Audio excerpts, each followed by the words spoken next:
Here's our rooftop solar panel system. I've just got the three 200 watt Bouge RV bifacial solar panels. These are the same panels that we keep at home for the AC500, and all I did was permanently mounted the one bracket and then the bracket that goes onto the solar panels.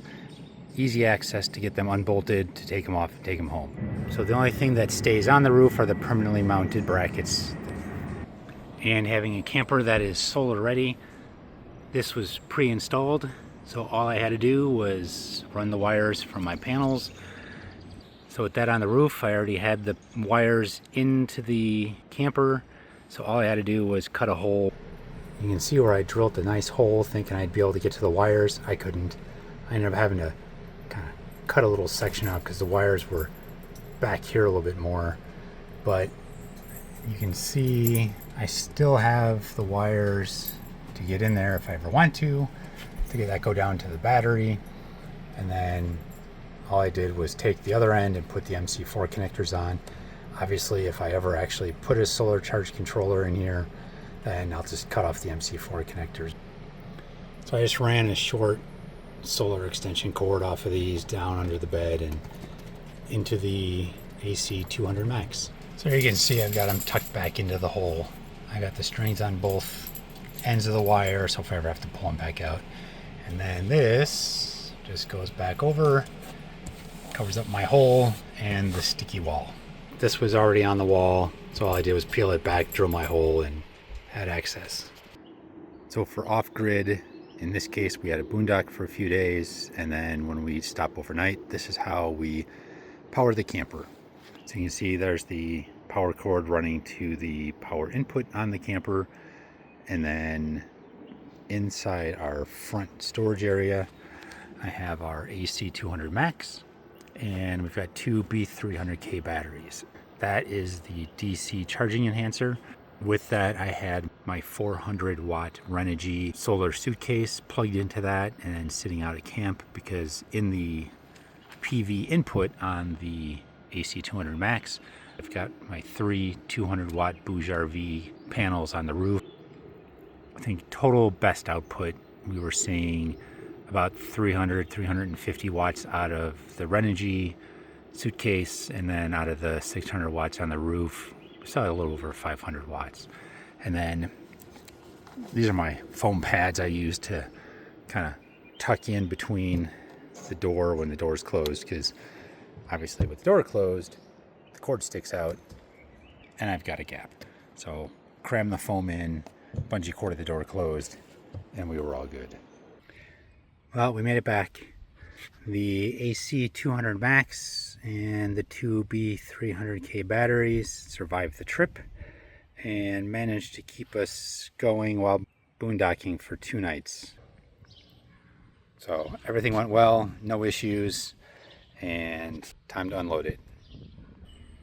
So just to wrap up the video here, kind of the final thoughts on how the AC200MAX and the two B300K batteries did on our vacation, and to point out just a few things that weren't obvious in the video where everything was inside of the camper.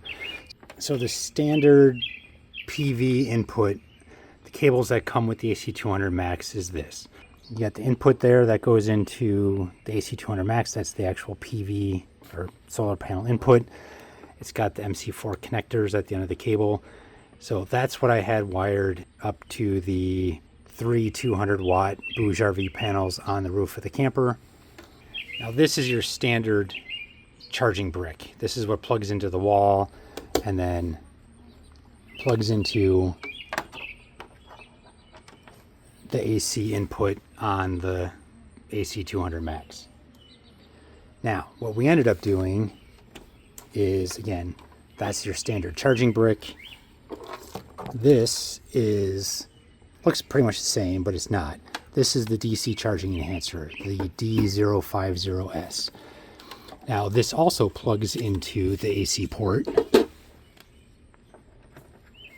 but on the other end you have MC4 connectors.